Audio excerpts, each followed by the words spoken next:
Wow, wow, wow, wow, Wallin. Yeah, so we all saw it at the weekend. Tyson, 50-50, Fury, going life and death with a stiff that he should have walked through, just like Tom Schwartz, really. Um, that's why he was having these tune-up fights. Am I wrong? Or am I right? Yeah. I thought Fury was like a 50% Fury when he fought Wilder back in December last year. And these fights were to tune Fury up. Now, in the Schwartz fight, for me, he looked tuned up, he looked sharp, and he looked devastating. He looked like a heavyweight world champion. At the weekend, wow, I just don't know. I just do not know anymore. Wow, that was wow. He did. First of all, credit to the guy. Yeah, he won the fight with one eye for 6 rounds. You know what I mean? You can't take that away from his fighting spirit. But this is worrying, man, for me because I like Fury and I want him to beat Wilder, but I'm worried for him getting in the ring with him because my man's got bad intentions for Fury. Seriously bad intentions for him. And Walling is a nobody really. Let's have it right. Let's have it right. Yeah, he's a nobody. Yeah, he's a sparring partner. That's all he is. He's a Swedish sparring partner. Yeah, for people. That's all he is. Yeah, never unknown. Complete stiff. Yeah, top 60, top 80 ranked fighter. Fact. Yeah, I think he's been bumped to number 4 in the WBO rankings or something today, something like that. I think I've seen it. Incredible, incredible. How he's one behind Anthony Joshua now or something like that. Is incredible. So yeah. So I mean, the thing that worries me about the weekend is Fury's dad's piped up, and one thing that I do know in life is a dad knows his son more than he knows anybody else. It's part of you, you know what I mean? In any maybe it's your daughter as well, but your son, your son, you know your own son. Any of you, I don't have a son, I've got a daughter, but any of you guys out there who've got sons, lads, yeah, you'll know that you've got a special. You know what's best for your son. That's why Anthony Joshua's dad was trying to chin Eddie Hearn after the Ruiz fight because he knew his son wasn't right to fight. He knew. He knew. He knew his son wasn't right to fight. Shouldn't have got in the ring. He knew. So, this is what Fury's dad said anyway. I have seen this coming. I saw this coming. If he keeps hold of that team, that whole team, they'll cost him his career. Ben Davidson and everyone. The cut man is the only one who can take any credit. It was like a shark's mouth. If this was not going, not if this was not his show, if he was if this was the away fight, he would have been gone. I agree with that. I agree with that. To be fair, he had overcome a shocking 2-inch gash suffered early in the bout, which left the Gypsy King bloodied and bruised. Fury's dad was left worried by the performance and blames the poor camp built up to the fight. John said, "I don't know how he has taken the cut into the third and made it to the 12th. He's gone terribly wrong in the camp. Somebody's to blame. Tyson never landed a meaningful punch. If Tyson had been in front of the top 3 or Alexander Povetkin, he would not have won." I agree with that. I'm a straight talker. That's the worst I've seen him. I have half an idea what went wrong, but cannot share it. He has done an 8-week camp, and this strength and power has gone. Now, for me, Fury looked like he'd overtrained for this.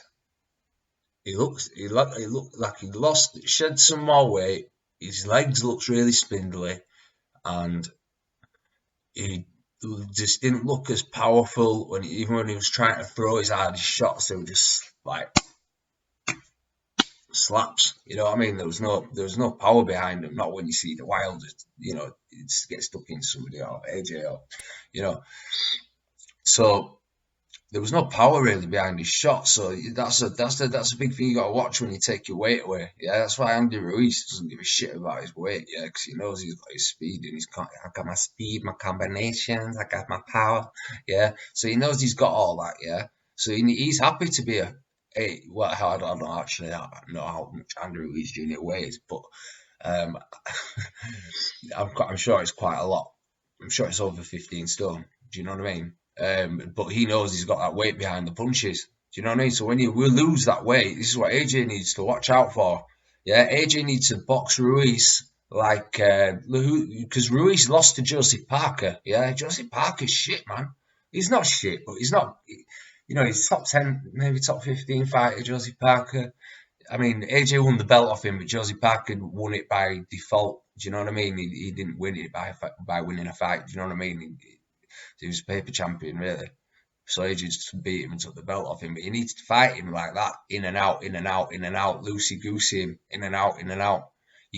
Otherwise, or get in the inside, yeah, and make sure you knock him out within 3 rounds because otherwise you're going to be in trouble. You don't want to get hit with another concussion, mate. Then you may as well just retire, AJ. You know what I mean? May as well retire.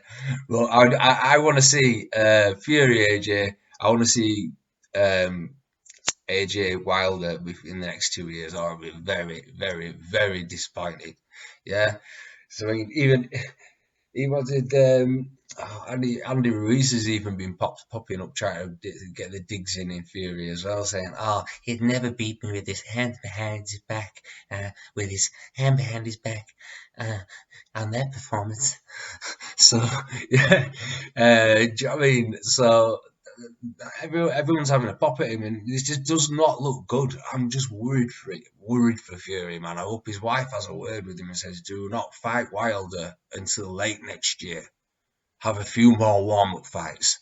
Yeah, because anybody who goes the distance with Fury, it goes life and death with him for some reason. Pianetta, life and death with him. Christian Hammer went life and death with him, and he's a terrible fighter. And then Otto Wallin, really, I'm telling you now, right? If that was AJ who made that cut, yeah, you'd have been put out of there.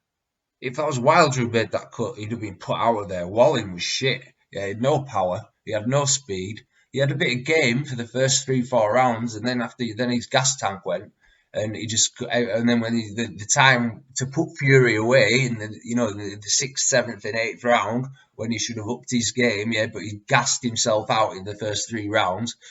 Fury came back into it. You know what I mean? And won the rounds. So won the rounds he needed to win the fight. So you know what I mean? You can't take that away from him. You know what I mean? That's down to Wallin not having the gas tank to finish my man off, and that's as simple as that. He's still split his wig though. I've never seen that. I haven't seen that for a bit. You know what I mean? So I want to know, yeah, all you Fury fans, yeah, how does Fury beat Deontay Wilder? I just can't see it. I can't see it anymore. Before I was 50-50. Now it's like just can't see it anymore. I just cannot see it anymore. Yeah, because Deontay Wilder's got bad intentions. I had a quote, and I'm not going to quote it. Yeah, but he's got bad intentions for Fury, and he's also I don't like the way like Wilder's now saying, "Oh yeah, man, I want to fight Anthony Joshua." Yeah, because now he knows that he's got to fight Fury. There's no danger. Fury's his next fight, so there's no danger there. So now he steps up and says he wants to fight AJ. It's just typical Wilder anyway. But we'll leave it on that, yeah. So please, Fury, please have a really good think about your cycle, where you are in your head, because the event cuts and bruises don't look good, man. They really don't look good. So yeah, moments silence for you. And that's my donkey punch on the Wilder Wallin fight at the weekend. And that's EJ UK leads all day. Over and out.